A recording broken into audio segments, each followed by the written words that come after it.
말씀은 시편 74편입니다. 1절에서 23절까지. 시편 74편 1절에서 23절까지 우리 한 절씩 교독으로 보겠습니다. 하나님이여, 주께서 어찌하여 우리를 영원히 버리시나이까? 어찌하여 주께서 기르시는 양을 향하여 진노의 연기를 뿜으시나이까?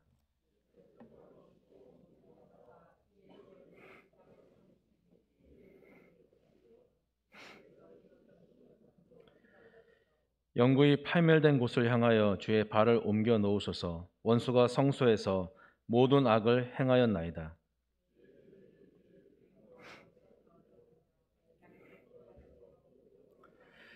그들은 마치 도끼를 들어 삼림을 베는 사람 같으니이다.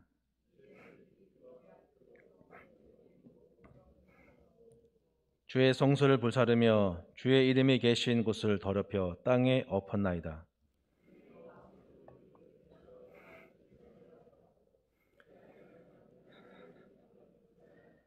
우리의 표적은 보이지 아니하며 선지자도 더 이상 없으며 이런 일이 얼마나 오래일는지 우리 중에 아는 자도 없나이다.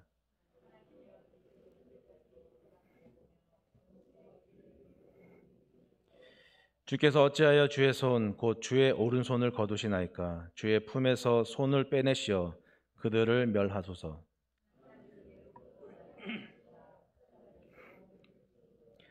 주께서 주의 능력으로 바다를 나누시고 물 가운데에 용들의 머리를 깨뜨리셨으며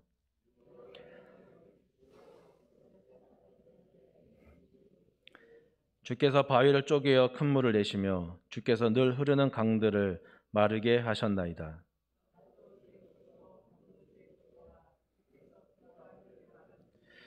주께서 땅의 경계를 정하시며 주께서 여름과 겨울을 만드셨나이다.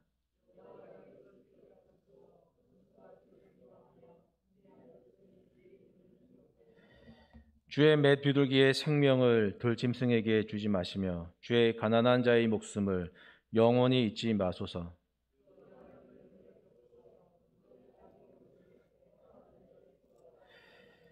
학대받은 자가 부끄러이 돌아가게 하지 마시고 가난한 자와 궁핍한 자가 주의 이름을 찬송하게 하소서.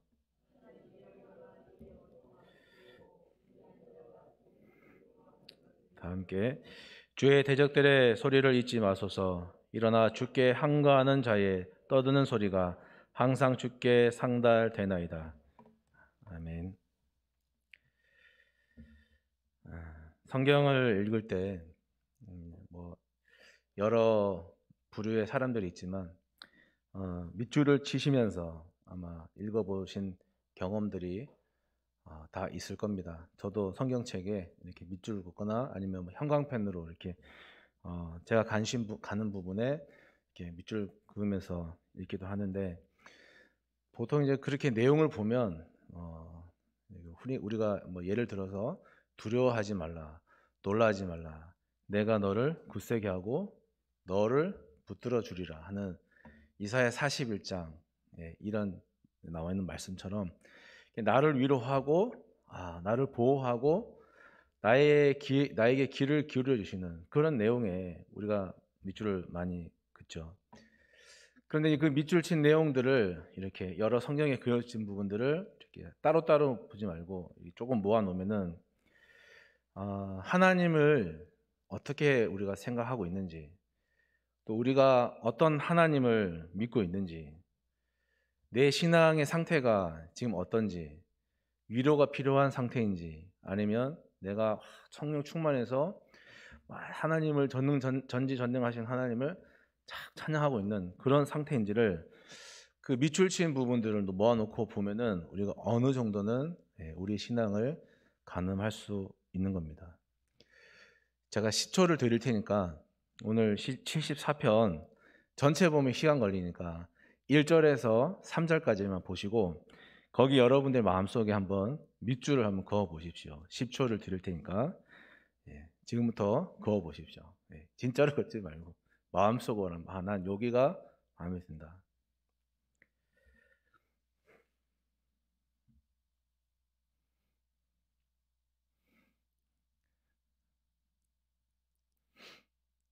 10초. 네, 끝났습니다. 그러셨어요? 뭐 이렇게 딱 보면은 내가 여기에 딱 보이고 들어오는 성경 구절이나 문장이 있으십니까? 그걸 보면서 뭐 여기 한 부분이지만 나의 신앙 상태는 어떻다 하는 게 보이시나요? 그 밑줄을 그으면서 제가 21살 때 대학 이제 1학년 마치고 2학년 들어갈 때쯤에 겨울 아주 가을을 한번 정말 제가 지금까지 오면서 그때만큼 가을을 탄 적이 없어요. 너무 가을을 타갖고 아주 한 4개월 아니 거의 한 6개월 이상을 너무 힘들게 보냈던 적이 있는데 아침에 이렇게 눈을 뜨는 게 너무 두려웠어요. 왜냐하면은 난 오늘 또 학교 가서 친구들과 시간을 보내면 또 기숙사에 들어와서 또 이렇게 혼자 생활하고 또 내일 또 그렇고 또 내일 또 그럴 텐데 하는 이런 생각들이 어느 날 갑자기 조금씩 저에게 몰려오면서 아침에 눈을 뜨는 게 너무 힘이 들었습니다. 학교 가도 뭐 70명의 동기들이 있지만 그 동기들하고 다 친한 것도 아니고 또 기숙사에 들어오면은 또 이렇게 뭐 여러 친구들이 있는 게 아니라 룸메이트가 없으면 또 홀로 또 이렇게 시간을 보내야 되고 이런 외로움들이 겹치다 보니까 제가 너무 이제 그 시간이 힘들어가지고 좀 죄송한 말씀이지만 제가 그 극단적인 선택을 하려고 마음 먹고 그렇게 하고 아마 2월 달 같아요. 계약을 일주일 남겨두고 제가 극단적인 선택을 하려고 어느 한 장소로 갔는데 막상 선택을 하려다 보니까 이러면 죽으면 아플 텐데 하는 생각이 들어갔고 마지막으로 제가 그때 이렇게 찬양 서클이 있었거든요. 거기 가서 내가 마지막으로 한번 사람들 만나고 인사하고 어떻게 해야겠다라는 생각을 가지고 거기 가서 함께 모여서 예배 드리는 중에 개강 예배죠. 우리 이제 학교가 개강됐으니까 동아리도 개강하니까 동아리 개강 예배를 드리면서 제가 거기서 무엇을 느꼈냐면 여전히 하나님은 나를 사랑하시는구나. 이게 너무 강하게 들어왔어요. 그래서 21살이지만 그때 이후로 제가 어떤 사람으로 변했냐면은 그 전까지는 외로움을 참 많이 타는 사람이었습니다. 그런데 그때 그 하나님께서 나를 여전히 사랑하시는구나 하는 경험을 하고 난 이후 그때부터는 지금까지 제가 고독을 즐기는 사람으로 살고 있습니다. 21살 때부터요. 되게 어린 나이잖아요. 풋풋한 나이에. 뭐 인생을 뭘 알겠습니까? 그런데 이상하게 그때 그 정말 뼈저리게 아픈 그 느낌, 경험과 하나님 체험을 통해서 지금까지 고독을 즐기는 사람으로 살고 있음에 제가 너무 감사한 거예요. 그러니까 하나님이 내 안에 거하시기도 하지만 또 반대로 이 하나님이 거하셨던 하나님이 떠나실 때도 있구나 하는 것을 제가 또 지금까지 사역을 통해서 경험하게 되면서 우리 영이나 우리 몸이나 우리의 삶이나 여기에 하나님이 함께 하느냐 아니면 그렇지 않느냐가 신앙의 1순위구나 하는 것을 제가 알게 되었습니다. 그래서 한 가지 생각하게 되는 점들이 있는데 그게 뭐냐면은 예수 믿는 사람들이 왜 더 악하고 왜 더 이기적이 되는 것이고 왜 감정을 감추지 못하고 왜 그걸 드러내고 왜 쉽게 상처받고 왜 쉽게 신앙의 슬럼프에 자꾸 빠지게 되는 걸까? 왜 그걸 자꾸 겪게 되는 걸까? 하는 생각을 하게 되는 겁니다. 여러분들은 1절에서 3절 사이에 어느 부분에 밑줄 친지 모르시겠지만 저는 여기에다가 밀쳤습니다. 1절에 영원히 버리십니까? 2절에 보시면 주께서 계시던 시온산도 생각해 주십시오. 또 3절에 영구히 파멸된 곳을 향하여 여기가 성전이잖아요. 주의 발을 옮겨 놓으십시오. 저는 딱 보면서 이 세 군데가 들어왔습니다. 이 세 군데 모두 뜻은 뭐냐면은 하나님이 거기 계시지 않다는 말이에요. 그러지 않아요? 버리십니까? 생각해 주십시오.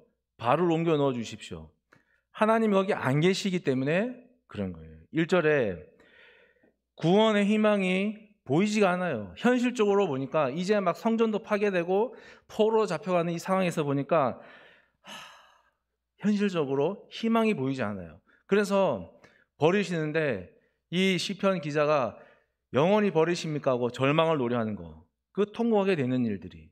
또 2절에 4절에서 8절까지 보시면 바벨론에 의해서 성전이 파괴되고 포로로 잡혀가는 그런 상황들이 나오죠. 그런 일들이.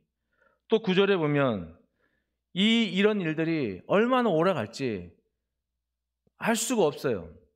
선지자, 예언자가 나타나서 알려주는 그런 상황도 아니고 이걸 말해줄 수 있는 상황도 우리 가운데 아무도 없어요. 이런 일들이 왜 일어나냐 하면은 하나님이 거기에 안 계시기 때문에 일어난다 하는 그런 말씀이에요. 그래서 하나님 언제까지 버리실 겁니까? 생각해 주십시오.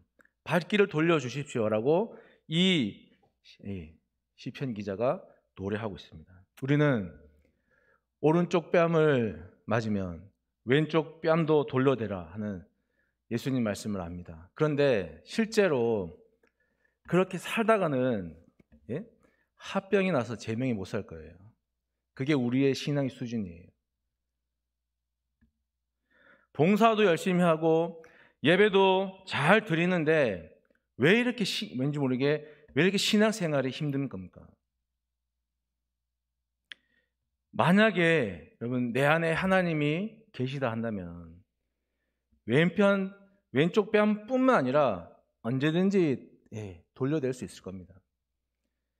봉사도 재밌고 예배 드리는 것도 즐거울 겁니다. 그런데 그게 왜 안 되냐? 그게 안 되는 현장에 하나님이 거기 임재하시지 않기 때문에. 그래서 우리가 주일 예배 드릴 때마다 맨 처음에 기원하지 않습니까? 기원의 내용이 뭐예요? 하나님 여기 이 자리에 임재해 주십시오. 제일 우선은 하나님이 임재하신 그 예배가 돼야 되지, 우리가 하나님이 없는데도 우리가 예배 드리고 우리가 만족하고, 그건 아니라는 거예요. 로마서 8장 9절에요. 만일 너희 속에 하나님의 영이 거하시면 어떻게 됩니까? 너희가 육신에 거하지 않고 영에 거하느니 누구든지 그리스도의 영이 없으면 그리스도의 사람이 아니다, 이렇게 말씀하고 있습니다. 사도 바울이 여기서요 만일이라고 하는 표현을 쓴 거는 왜 그러냐면은 하나님이 떠나실 수 있다는 걸 바울은 알기 때문이에요. 하나님이 떠난 신앙생활은 도덕적으로 아무리 깨끗하고 성경을 아무리 많이 알고 공부하고 교리적으로 바르게 서 있고 교회 봉사도 열심히 하고 11조 생활도 꾸준히 한다고 하더라도 결국에는 마지막에 가서 그 사람 마음 가운데, 그 사람 속에 하나님의 영이 없다면 그는 하나님의 방법대로 사라질 수가 없는 겁니다. 목사님들, 장로님들, 집사님들, 권사님들, 우리가 기능인입니까? 아닙니까?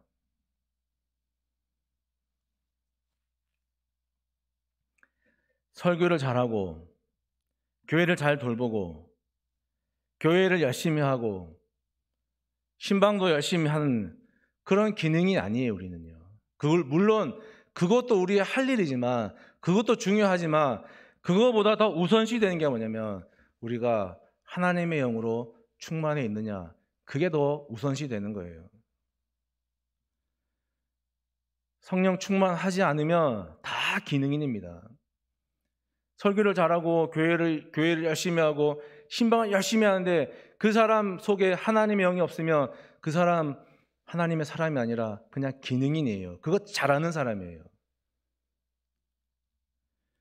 제가 72편에서요 궁핍한 자, 가난한 자를 뭐라고 말씀드렸냐면 누군가의 도움이 없이는 회복이 불가능한 자라고 제가 말씀드린 게 있습니다. 물론 하나님께서 가난하고 궁핍한 자를 하나님께서 찾아오셔서 위로하시지만, 그러나 중요한 것은요, 우리가 하나님을 떠난 궁핍한 자로 살 것이 아니라 뭡니까? 가난한 심령으로 천국을 사모하고 하나님을 사모하고 의에 목말라 하고 그러한 하나님을 찾는 궁핍한 자로 우리가 살아야 하는 것입니다. 그런 아브라함을, 그런 모세를 하나님께서 찾아오셨고요. 지금도 그렇게 의에 줄이고 목마른 자를 하나님께서 부르시고 의롭게 하시고 영화롭게 하신다고 로마서 8장에 적혀 있습니다. 우리는 기능인입니까? 성령 충만한 사람입니까? 성령 충만한 사람들이 되시기를 바랍니다. 그 거짓말 진짜로 믿어도 되겠습니까? 우리가 사방으로 우겨싸움을 당해도, 그리고 답답한 일을 당해도 낙심하지 않는 것, 그리고 박해를 당해도 버림받은 것 같은 느낌을 가지지 않는 것, 거꾸림을 당해도 망하지 않는 것. 왜 그러냐면 예수 그리스도를 살리신 하나님이 예수 그리스도처럼 우리도 살리시기 때문에, 우리와도 함께 하시기 때문에, 우리가 그걸 믿기 때문에 그런 것이에요. 신앙생활에서 가장 중요하고 제1되는 순위는 하나님이 함께 하시냐, 이것입니다. 코로나가 길어지고 또 우리가 예배로 모이지 못하면서 우리 개인의 신앙이 많이 약해져 있습니다. 그러나 그러기 때문에 우리 각자가 있는 삶의 자리에서 우리가 하나님 앞에, 하나님 함께 해 주십시오, 힘을 주십시오, 용기를 주십시오, 그렇게 기도하셔야 됩니다. 그렇게 간절하게 하나님을 찾는 연습을 우리가 우리 각자의 삶 가운데서 해야 하는 것입니다. 성전이, 이 74편은 언제 지어졌냐면은 성전이 파괴되고 여기 4절부터 8절에 보이는 모습처럼 성전이 막 파괴되고 바빌론으로 사람들이 포로로 잡혀가고 난 직후에 지어진, 모든 공동체가 불러야 한다면서 지어진 그런 시편입니다. 이 시편이 앞의 내용은 막 이렇게 잡혀가고 망가지고 하는 탄식처럼 보이지만 끝으로 갈수록, 뒤로 갈수록 탄식으로 끝나지 않는 시편이에요. 탄식인데 끝은 탄식이 아니에요. 12절에서 17절까지의 내용을 보면 하나님은 옛날부터 나의 왕이십니다, 이 땅에서 우리를 구원하실 분입니다 라고 구원자 하나님을 노래합니다. 또 보시면 바다를 나누고 밤과 낮을 주관하시고 여름과 겨울을 만드신 분입니다. 창조주 하나님입니다. 하나님의 이 살아계심을 우리에게 보여주심으로 우리가 하나님의 이름을 찬양하게 해주십시오라고 요청드리는 기도를 하고 있습니다. 성전은 파괴되고 사람들은 포로로 잡혀갔는데 오히려 남아있는 사람들은 하나님을 탄식하는 게 아니라 창조주와 구원자로 노래하고 찬양하고 있습니다. 하나님, 여기 계십시오. 우리를 기억해 주십시오. 파괴된 성전으로 주님의 발길을 돌려주십시오. 1절에서 3절까지의 이 노래를 하고 있는 가운데, 그런 기도 가운데, 그 사람들 가운데 하나님께서 어떤 마음을 주시냐면 내가 너희와 함께 하는 것이 그것이 곧 하나님 회복이다라는 그런 강렬함을 노래하는 사람들 마음속에 노래한 순간에 심어주시는 거예요. 코로나 때문에 우리 교회뿐만 아니라 모든 교회들이 예배로 모이지 못하고 그러면서 예배가 약해지고, 그래서 또 빨리 회복되어서 빨리 모이기를 우리가 바라고 있는 것, 모두의 바람입니다. 그러나 모이되 속도가 아니라 올바른 방향을 가지고 우리가 모여야 할 것입니다. 죽은 나무를 햇볕을 향해서 다 이렇게 세워 놓았더니, 야, 죽은 나무가 햇볕을 쬐더니 싹이 났네, 비료를 주니까 꽃이 피었네. 맞는 말일까요? 틀린 말일까요? 여러분, 죽은 나무에는 꽃도 없고요, 싹도 없고 봄도 오지 않습니다. 햇빛을 향해서 세워놓았더니 거기에 쌍이 나고 그리고 꽃이 피었다 하는 말은 나무가 살아 있을 때 적용되는 것이지 죽은 나무에는 적용되는 말이 아닙니다.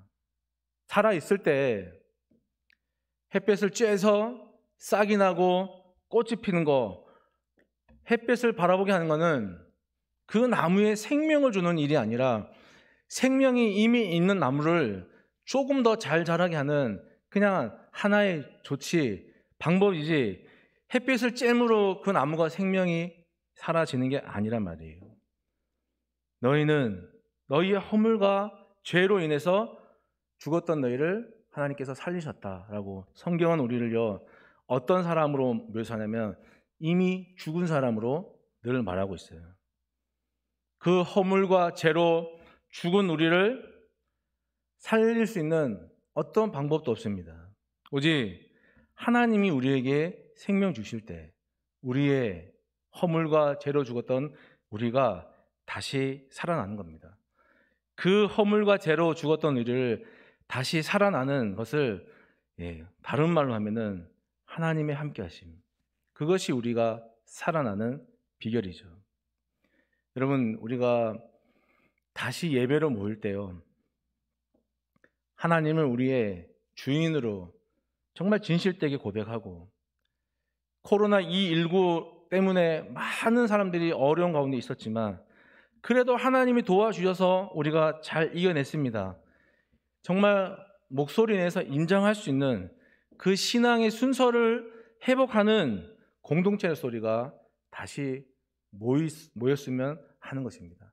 그냥 단순히 빨리 모이는 게 아니라 이 회복을 가지고 이 순서를 가지고 이 신앙의 올바름을 가지고 우리가 다시 모여야 여러분 우리의 신앙이 단단해질 줄 믿습니다. 그것이 바로 위드 코로나 시대를 맞이하는 우리의 신앙의 자세가 아닌가 싶습니다.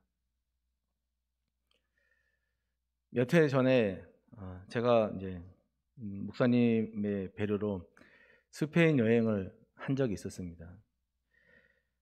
스페인 남단에서 배를 타고 지브랄타 해협을 건너서 남쪽으로 내려가서 모로코를 여행하게 되면서 차를 타고 작은 동네들을 지나갈 때마다 눈에 보이는 게 신기한 게 하나가 있었는데 그게 뭐냐면 아주 작은 동네인데도 불구하고 높이 솟은 탑들이 하나씩 다 있는 거예요.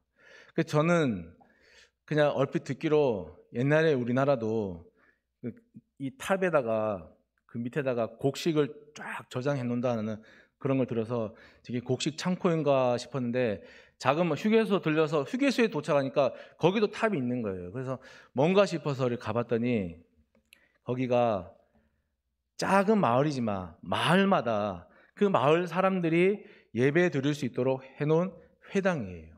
거기 이슬람 나라니 이슬람 국가니까 회당이죠. 이스라엘도 동네마다 이런 회당이 있지 않았겠습니까? 그 동네마다 있었던 회당을 다 불태운 거예요. 고덕동에 있는 명일동에 그리고 길동, 천호동, 하남, 미사 여기에 있는 교회들을 다 불태운 거예요. 여러분 바벨론이 어떤 나라이냐면요 하나님이 이스라엘을 회개시키려고 사용한 심판하는 막대기였습니다. 근데 그 바벨론을 사용해서 심판하시는데 하나님이 여기 조금 병든데 솎아내고 그렇게 심판하지 않았습니다. 다 파괴했어요. 다 불태웠어요. 우리는 밭을 기경한다라는 말을 하지 않습니까? 우리 저기 방송실에 있는 기경호 목사님이 뭘 하는 게 기경이 아니라 묵혀두었던 땅을 갈아엎어요. 농사 지을 수 있는 땅으로. 그게 기경이에요. 다른 말로 말하면 하나님의 심판은 땅의 성격을 완전히 뒤바꾸는 게 하나님의 심판이지 뭐 다 남겨두고 여기 조금 저기 조금 솎아내는 그런 심판은 하나님을 하지 않습니다. 그런 심판의 모습들이 하박국에 잘 나와 있는데 하박국 선지자가 두 가지 질문을 합니다. 제가 하박국 1장을 간단하게 요약해서 말씀드리면, 하나님이 말씀하시죠. 내가 바벨론을 시켜서 이 악한 유다 백성들을 심판하겠다. 바벨론 사람들은 잔인하기로 유명한 민족이다. 그들은 늑대보다 사납다.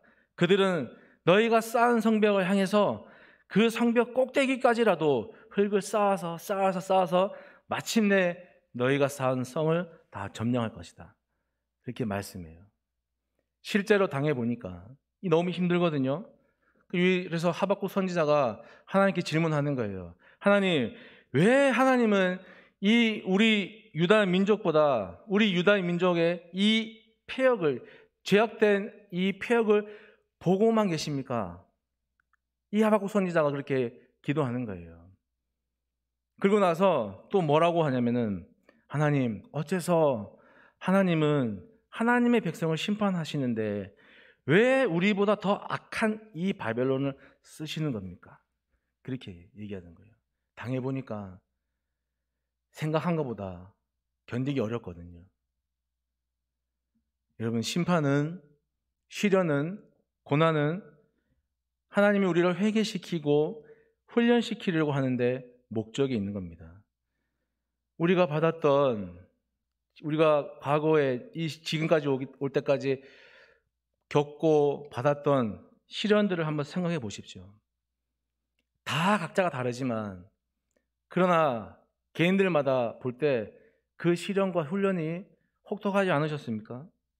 그런데 신기한 것은요, 비가 내리면 그 비가 땅을 뚫고 땅 그 흙 중간중간을 빗물로 채워서, 그래서 이런 말을 하죠. 비 온 뒤에 땅이 굳어진다 하는 것처럼 그 시련을 겪는 우리가 단단해지는 거예요. 왜 단단해지냐면, 그 시련들이 우리의 삶 가운데 땅에 내리는 비처럼 쏙쏙 들어와서 그 시련을 통해서 하나님이 이해가 되는 거예요. 왜 하나님이 이런 고난을 줬고, 왜 지금이고, 왜 나이고, 왜 하필 지금인가 하는 것들이 다 이해가 되는 거예요. 그래서 이해되지 않던 것들이 이해가 되고 받아들여지게 되면서 우리 입에서 뭐가 나오냐면, 잘못했습니다, 그러지 않겠습니다 라고 하는 회개가 나오는 겁니다.